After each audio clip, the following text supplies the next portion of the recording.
মহান স্বাধীনতা যুদ্ধে বঙ্গবন্ধু শেখ মুজিবুর রহমান যদি স্বাধীনতা না চায় তাহলে কে চাইলো? চেইন অফ কমান্ডের তো একটা বিষয় আছে।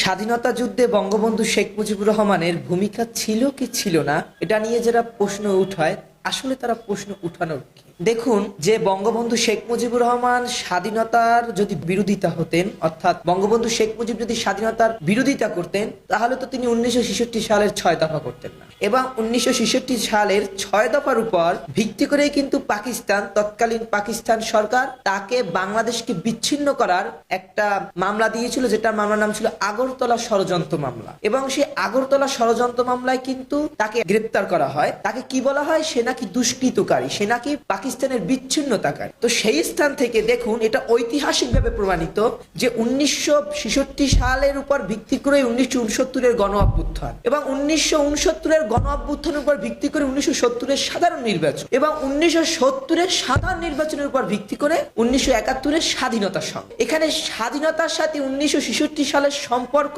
6 দফার সম্পর্ক, 69-এর সম্পর্ক একেবারে সম্পূর্ণ এক এবং সম্পূর্ণ সাদৃশ্যপূর্ণ সম্পর্ক। এখানে যদি কেউ বলে যে বঙ্গবন্ধু শেখ মুজিবুর রহমান সে স্বাধীনতার বিপক্ষে ছিল, তাহলে আমি মনে করি সেই ইতিহাসের কালো অধ্যায়ের একজন ব্যক্তিত্বের অধিকারী।